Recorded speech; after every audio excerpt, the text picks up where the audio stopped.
Shri Guru Nanak Dev online education में मैं रूपलाल एक बार फिर से आपका हार्दिक स्वागत करता हूं और परमात्मा से दुआ करता हूं कि आप अपने घर में स्वस्थ होंगे। जैसे कि आपको पता है कि श्री गुरु नानक देव ऑनलाइन एजुकेशन जो हमारा चैनल है वो घर बैठे बच्चों को शिक्षा प्रदान कर रहा है और इसी कड़ी को आगे जोड़ते हुए हम लोग आज डिस्कस करेंगे इंग्लिश का एक बहुत ही महत्वपूर्ण टॉपिक जो 8th, 7th, 9th, 10th सब में ही है और सब बच्चे इसको ध्यान से देखेंगे तो इन फ्यूचर इंग्लिश में उनको कोई दिक्कत नहीं होगी।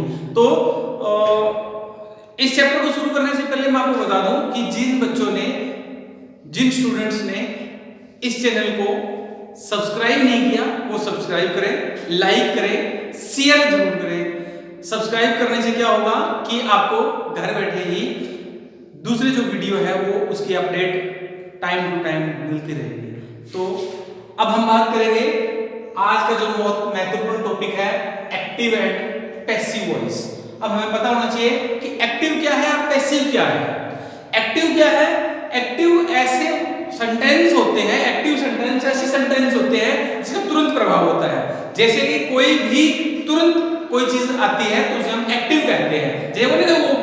जैसे नहीं कहते कि वो बिल्कुल एक्टिव है, इसका मतलब वो तुरंत प्रभाव से कार्यशील है, तो हम उसको एक्टिव कहते हैं। पैसिव क्या होता है? पैसिव वो होता है जो एक बार काम किया उसका बार बार रिपीट हो रहा हो कि उसने ये काम किया, उसने ये काम किया, उसने ये काम किया। This is the passive voice. Active voice वो अग्रेसिवली खुद काम कर रहा है, उसे हम एक्टिव कहते हैं। मैं बोल रहा हूं I am speaking, this is the active voice. पर अगर इसी भाषा को मैं अपनी लैंग्वेज दूसरी लैंग्वेज में कहना चाहूंगा कि मेरे द्वारा बोला गया तो this is the passive voice. Active voice में वही सेम मैं रिपीट कर रहा हूं कि अगर कोई भी सब्जेक्ट है वो डायरेक्ट काम कर रहा है, कोई भी डायरेक्ट कार्य कर रहा है, उसको हम एक्टिव बोलते हैं और पैसिव उसके द्वारा कार्य किया जाता है तो हम पैसिव वॉइस बोलते हैं। तो ज्यादातर क्वेश्चंस में इंग्लिश के क्वेश्चंस में एक्टिव को पैसिव में कन्वर्ट करना आता है। एक्टिव वॉइस को पैसिव वॉइस में कन्वर्ट करो तो उसके रूल है, नियम है, वो हम डिस्कस करते हैं। सबसे पहला जो रूल है, नियम है, उसको डिस्कस करने से पहले मैं बता देता हूं। जैसे कि मैं कोई एक सिंपल लाइन लिखता हूं, सी इज ब्यूटीफुल या she is good boy, she is good girl, she is a good girl. तो ये हमारे पास एक सिंपल वाक्य है। तो अगर मैं इसे बात करूं, ये हमारे पास सब्जेक्ट है, यहां वर्ब नहीं है। अगर सी इज डूइंग गुड तो हमारे पास वर्ब भी हम लेने जाते हैं। ए गुड गर्ल ये हमारे पास ऑब्जेक्ट होगा। अब ये हेल्पिंग वर्ब होगी हमारे पास। अगर मैं एक एग्जांपल और लूं, ही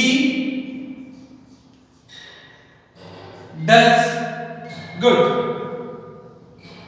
वो अच्छा करता है।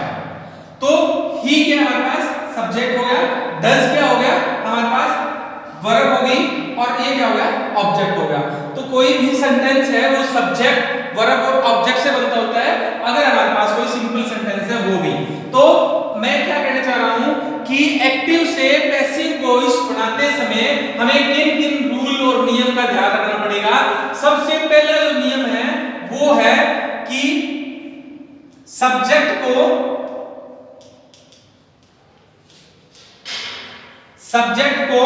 ऑब्जेक्ट बना देते हैं, सब्जेक्ट को ऑब्जेक्ट की जगह रखते हैं, बना दिया जाता है।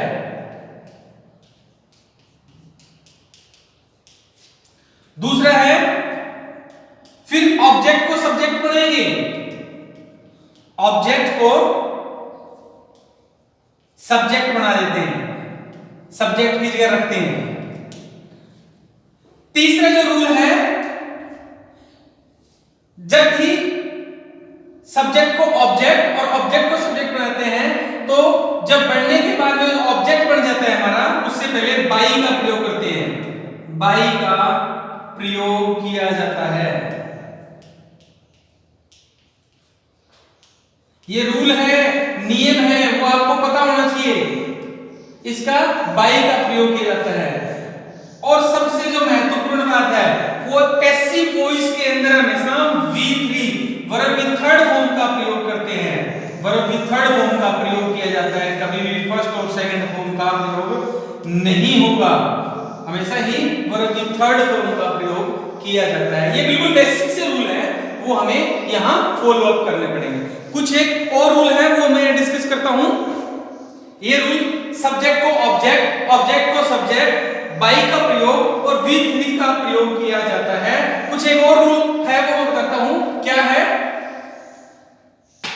जैसे कि ये मेरे पास कोई एक्टिव है, एक्टिव वॉइस का केस है और मुझे कन्वर्ट करना है पैसिव में, पैसिव वॉइस में कन्वर्ट करना है।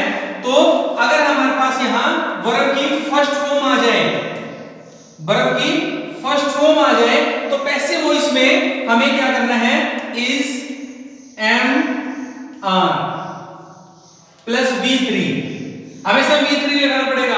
अगर फर्स्ट फॉर्म आ जाती है तो is am are plus V3 लगाना पड़ेगा।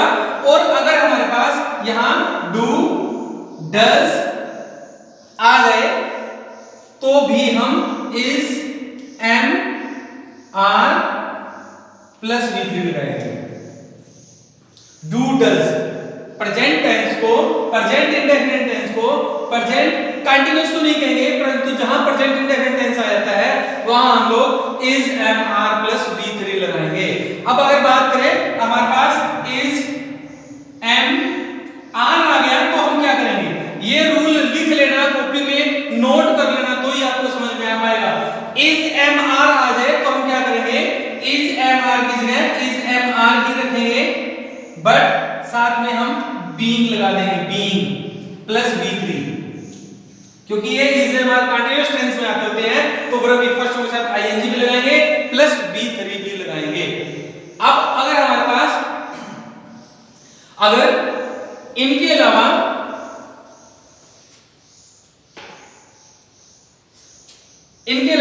अगर हमारे पास आ गया वर्ब की सेकंड फॉर्म आ जाती है, V2 आ जाता है, वर्ब की सेकंड फॉर्म आ गई, या डिड नॉट आ गया, वर्ब की सेकंड फॉर्म या डिड नॉट आ जाता है तो हम यहां लोग वाज या वर लगाएंगे, वाज या वर लगाएंगे। और अगर हमारे पास यहां वाज या वर आ जाता है तो यहां हम वाज और वर तो लगाएंगे, बट उसके बाद में बीइंग लगा देंगे, बीइंग। और ध्यान रखना है दोस्तों, हमेशा V3 वर्ब की थर्ड फॉर्म का प्रयोग करना ही करना पड़ेगा। अब अगर हमारे पास कुछ और आते हैं, जैसे कि विल आ गया तो हम लोग विल बी लगाएंगे, सेल आ गया तो सेल बी लगाएंगे।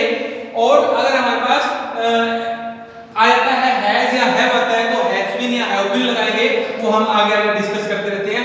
बेसिक यही सारा चीज चलती होती है। तो अब मैं एग्जांपल के तौर पे इसको आपको समझाना चाहूंगा, एक दो एग्जांपल हम डिस्कस करेंगे यहाँ और उस एग्जांपल से आपको समझ में आ जाएगा। कोई भी एग्जांपल हम ले सकते हैं, जैसे कि मैं एक सिंपल एग्जांपल ले रहा हूं,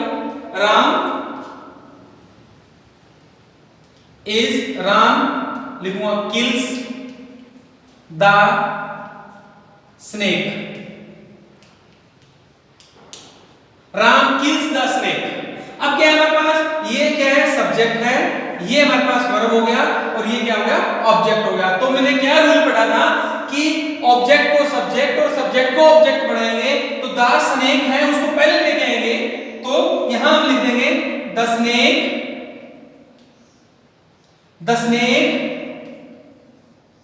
अब क्या लगाएंगे, इज एम आर, स्नेक है तो इज लगाएंगे, द स्नेक इज किल, किल की थर्ड फॉर्म V3 लगाते होते हैं तो किल्ड, किल्ड। अब बाई का प्रयोग भी करना होता है, by Ram. This is the complete passive voice sentence, this is the active voice. ये एक्टिव वॉइस सेंटेंस है, ये पैसिव वॉइस सेंटेंस है। ये कह रहा है कि राम ने सांप को मारा, बट ये कह रहा है कि सांप राम द्वारा मारा जाता है, तो ये हमारे पास क्या है, पैसिव वॉइस है। एक एग्जांपल और लेता हूं मैं, यहां सिंपल एग्जांपल लेंगे हम, बिल्कुल सिंपल एग्जांपल, जैसे कि Sita loved Ram. Okay, Sita loved Ram, subject verb object, तो Ram was loved by Sita. Okay, तो हमारा थर्ड फॉर्म भी आ गया वर्ब की, बाई का भी प्रयोग होगा और सब्जेक्ट को ऑब्जेक्ट और ऑब्जेक्ट को सब्जेक्ट भी हो गया। तो अब हमारे पास और भी से बहुत सारे एग्जांपल्स हैं वो हम डिस्कस कर सकते हैं।